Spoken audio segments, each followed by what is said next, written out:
ওম শান্তি। আজকের তারিখ হলো 10/2/2026। প্রাতঃ মুরারি। ওম শান্তি। বাপদাদা মধুবন।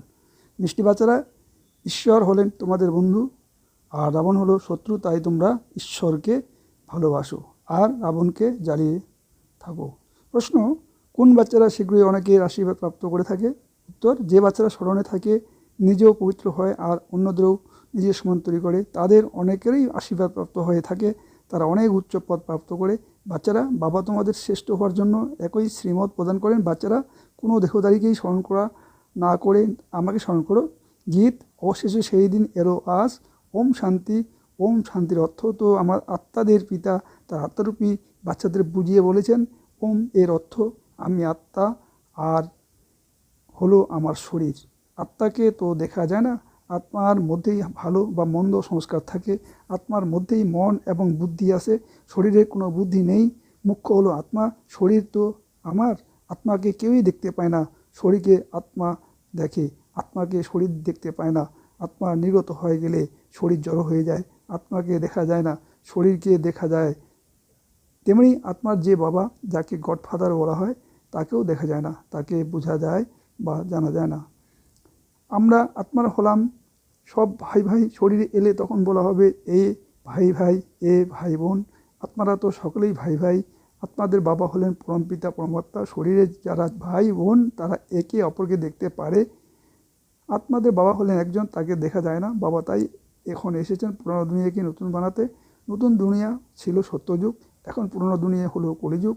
একেই এখন পরিবর্তন করতে হবে। পুরনো দুনিয়ায় তো শেষ হয়ে যাওয়ার উচিত, তাই না? পুরনো ঘর যেমন ভেঙে গেলে নতুন ঘর তৈরি করা হয়, তেমনি এই পুরনো দুনিয়াও এখন শেষ হয়ে যেতে হবে। সত্যযুগের পর আবার ত্রেতা, দাপর, কলিযুগ, তারপর অবশ্যই আবার সত্যযুগ আসবে। এই পৃথিবীর হিস্ট্রি যেভাবে রিপিট হতে হবে। সত্যযুগে দেবী দেবতার রাজ্য থাকে, সূর্যবংশী এবং চন্দ্রবংশী, তাকে বলা হয় লক্ষ্মী নারায়ণের সাম্রাজ্য, রাম সীতার সাম্রাজ্য। এ তো সহজ, তাই না? এরপর দাপর আর কলিযুগের অন্য অনেক ধর্ম আসে। এরপর দেবতারা যারা পবিত্র ছিলেন তারা অপবিত্র হয়ে যান, একে বলা হয় রাবণ রাজ্য।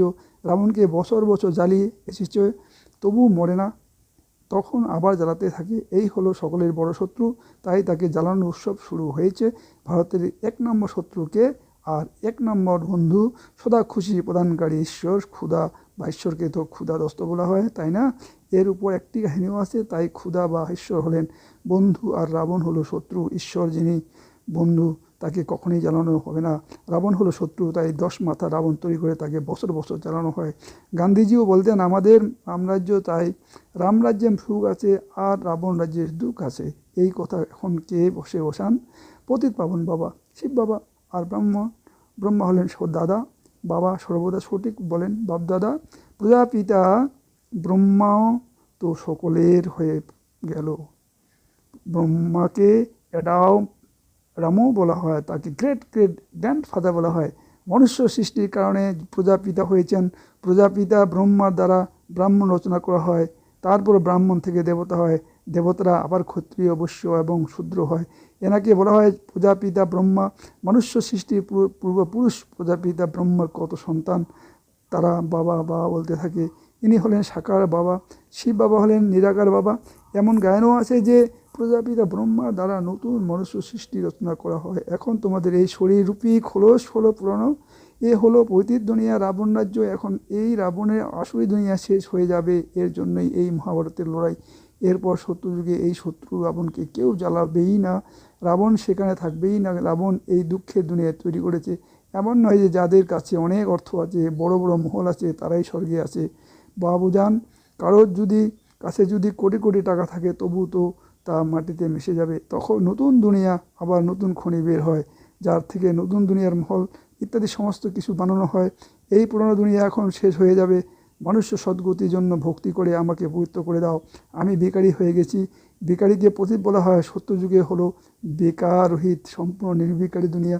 ওখানে যজ্ঞের দ্বারা সন্তানের জন্ম হয়, ওখানে বেকার থাকে না, না দেহ বোধ আর না কাম ক্রোধ। ওখানে 5 বিকেটে থাকেই না, তাই ওখানে রাবণকে জ্বালায় না। এখানে তো রাবণ রাজ্য আছে। বাবা এখন বলেছে তোমার পবিত্র হও, এই পতিত দুনিয়া এখন শেষ হতে হবে। যারা বাবার শ্রীমত পবিত্র থাকে তারাই বাবার মতে চলে, বিশ্বের বাদশাহী উত্তরাধিকার পায়। সত্যযুগে এই লক্ষ্মী নারায়ণের রাজ্য ছিল, তাই না? এখন তো রাবণ রাজ্য যা শেষ হতে হবে। সত্যযুগে রামরাজ্য স্থান হতে হবে। সত্যযুগ অনেক অল্প মানুষ থাকে, দিল্লি রাজধানী থাকে, সেখানে লক্ষ্মীনারায়ণ রাজত্ব হয়। সত্যযুগে দিল্লি পরিস্থান হলো, দিল্লিতে সিংহাসন ছিল, রাবণ রাজ্য দিল্লি রাজধানী, আবার রামরাজ্যও দিল্লি রাজধানী থাকে। রামরাজ্যে কিন্তু হিরে জহরতের মহল ছিল, সেখানে অগাধ সুখ ছিল। বাবা এখন বলেন, তোমরা বিশ্বের রাজত্ব হারিয়ে ফেলেছ, আমি আবার তোমাদের ফিরিয়ে দিই, তোমরা আমার মতো চলো, শ্রেষ্ঠ হতে হলে কেবল আমাকে স্মরণ করো, আর কোনো দেহধারীকে স্মরণ করো না, তোমরা নিজেকে আত্মা মনে করে আমাকে স্মরণ করো, তাহলে তমপ্রধান থেকে শতপ্রধান হয়ে যাবে, তোমরা আমার কাছে চলে আসবে, আমার গলার মালা হয়ে তারপর বিষ্ণুর মালা হয়ে যাবে, মালাতে উপরে আমি থাকি। তারপর 2 হলো ব্রহ্মা আর সরস্বতী, তারাই সত্যযুগের মহারাজা মহারানী হয়, তাদেরই আবার সম্পূর্ণ মালা, যারা নম্বর অনুযায়ী সিংহাসনে বসে। আমরা এই ভারতকে এই ব্রহ্মা সরস্বতী আর ব্রাহ্মণদের দ্বারা স্বর্গ বানাই, যারা পরিশ্রম করে পরে তাদেরই স্মরণ হয়ে থাকে।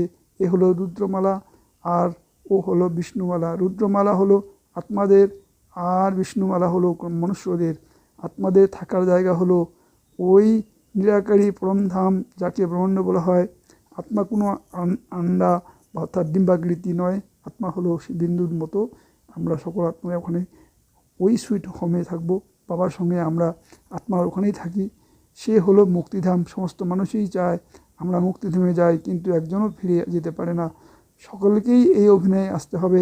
ততক্ষণ বাবা তোমাদের তৈরি করাতে থাকেন, তখন যখন তৈরি হয়ে যাবে, তখন আর যত আত্মা আছে তার সব এসে যাবে, তারপর সব মুক্ত, তোমরা গিয়ে নতুন দুনিয়াতে রাজত্ব করবে, তারপর জম্বরে কর্মানুসারে চক্র চলতে থাকবে। গীতাতে তো শুনছো, অবশেষে সেই দিন এলো। আজ তোমরা জানো যে ভারতবাসী এখন নরকবাসী, তারা বাবার স্বর্গবাসী হবে, বাকি সমস্ত আত্মারা শান্তিধামে চলে যাবে। তোমাদের খুব সামান্যই বোঝাতে হয়। অল্প হলো বাবা, আর বে বলো হলো বাদশাহী বাবা। বাদশাহী বাবা এখন বলছেন, আমি ওই রাজ্যে আবার স্থান করছি, তোমরা এখন 84 জন্ম ভোগ করে পতিত হয়ে গেছো। রাবণ তোমাদের পতিত করেছে, এখন পবিত্র কে করেন? ভগবান করেন, যাকে পতিত পাবন বলা হয়। তোমরা কে পতিত থেকে পবিত্র, আবার পবিত্র থেকে পতিত হও, এই সম্পূর্ণ হিস্ট্রি যেভাবে আবার রিপিট হবে। এই বিনাশের জন্যই বলা হয়, শাস্ত্রে ব্রহ্মা আয়ু 100 বছর বলা হয়েছে। এই যে ব্রহ্মা বাবার, যার মধ্যে বসে উত্তরাধিকারী দান করেন, এর শরীরও শেষ হয়ে যাবে। আত্মাদের বাবা যিনি, তিনি বসে আত্মাদের বুঝান। মানুষ মানুষকে পবিত্র করতে পারেন। দেবতাদের জন্ম কখনোই বিকারের দ্বারা হয় না, পুণ্যজন্ম তো সবাই নিয়ে এসেছে, তাই না? বাবা কত ভালোভাবে বোঝান যে কীভাবে ভাগ্য জাগ্রত হয়ে যায়। বাবা আসেনই মনুষ্য মাত্রই ভাগ্য জগাতে, সকলেই তো প্রতিদার দুঃখী, তাই না? ত্রাহি ত্রাহি করে বিনাশ হয়ে যাবে, বাবা তাই বলেন, ত্রাহি ত্রাহি পড়ার পূর্বে আমি অসীম জগতের বাবার কাছে থেকে উত্তরাধিকারী প্রাপ্ত করো। এ যা কিছুই জন্য দেখছো, এ সবই শেষ হয়ে যাবে। ভারতের উত্থান এবং আবার ভারতের পতন এরই খেলা। পৃথিবীর উত্থান স্বর্গে কে কে রাজত্ব করেন, এক কথা বাবা অবশ্যই বোঝান। ভারতের উত্থান দেবতার রাজ্য, ভারতের পতন রাবণ রাজ্য। এখন নতুন দুনিয়া তৈরি হচ্ছে, তোমরা বাবার কাছ থেকে নতুন দুনিয়ার উত্তরাধিকারী প্রাপ্ত করার জন্য পড়ছো। এ কত সহজ, এ হলো মানুষ থেকে দেবতা হওয়ার পড়া। এও খুব ভালোভাবে বুঝতে হবে কোন কোন ধর্ম কখন আসে। দাপুরের পরেই অন্য সব ধর্ম আসে। প্রথমে সুখ ভোগ করে, তারপর দুঃখ, এই সম্পূর্ণ চক্র বুদ্ধিতে বসাতে হয়, যাতে তোমরা চক্রবর্তী মহারাজ মহারানী হও। কেবল অল্প আর বিকে বুঝতে হবে। এখন বিনাশ তো হতেই হবে, এত হাঙ্গামা হয়ে যাবে যে বিলেত থেকে কেউ আসতেও পারবে না। তাই বাবা বোঝান যে ভারত ভূমি হলো সবথেকে উত্তম, জোরদার লড়াই লেগে যাবে, তখন ওখানে থেকে যাবে 50-60 লাখ টাকা দিলেও ফেরা খুব মুশকিল হবে। ভারত ভূমি সবথেকে উত্তম, বাবা যেখানে এসে অবতার নেন। শিব জয়ন্তীতে এখানে পালন করা হয়। কেবলমাত্র কৃষ্ণের নাম দেওয়াতে সম্পূর্ণ মহিমাই শেষ হয়ে গেছে। সর্বমানুষের উদ্ধারকর্তা এখানে এসেই অবতার নেন। শিব জয়ন্তী এখানে পালন করা হয়। গডফাদার এসেই সকলকে উদ্ধার করেন, তাই এমন বাবাকে নমন করা উচিত, তার জয়ন্তী পালন করা উচিত। ওই বাবাই এখানে এই ভারতে এসে সবাইকে পবিত্র বানান। তাহলে এ হলো সবথেকে বড় তীর্থ। তিনি সবাইকে দুর্গতি থেকে মুক্ত করে সদ্গতি প্রদান করেন। এই ড্রামা তৈরি আছে। এখন তোমরা আত্মা জানো, আমাদের বাবা আমাদের এই শরীরের দ্বারা এই রহস্য বোঝাচ্ছেন। আমরা আত্মাদের এই শরীরের দ্বারাই শুনি। তোমাদের আত্মা অভিমানী হতে হবে, নিজেকে আত্মা মনে করে বাবাকে স্মরণ করো, তাহলে জং দূর হতে থাকবে, আর পবিত্র হয়ে তোমরা বাবার কাছে চলে আসবে। তোমরা যত স্মরণ করবে ততই পবিত্র হবে।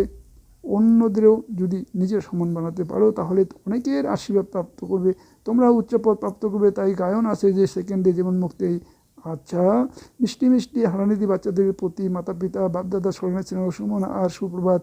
আত্মাদের পিতা তার আত্মারূপী বাচ্চাদেরকে জানাচ্ছে নমস্কার। ধারণার জন্য মুখ্য সার 1 নম্বর শ্রীমত থেকে পবিত্র হয়ে প্রতি পদে বাবার মতো চলে বিশ্বের বাঁচিয়ে নিতে হবে। বাবা সমান দুঃখ হর্তা সুখ হর্তা হতে হবে। 2 নম্বর মানুষ থেকে দেবতা হওয়ার এই পড়া সদা পড়তে হবে। সকলকে নিজের সমান বানানোর জন্য সেবা করে আশীর্বাদ প্রাপ্ত করতে হবে। বরদান কল্যাণের বৃত্তি আর শুভচিন্তক শুভ দ্বারা বিশ্ব কল্যাণ নিমিত্ত হওয়া তীব্র পুরুষার্থী ভাব। তীব্র পুরুষার্থী হলো তারা যারা সকলের প্রতি কল্যাণের বৃত্তি আর শুভচিন্তক ভাব রাখে।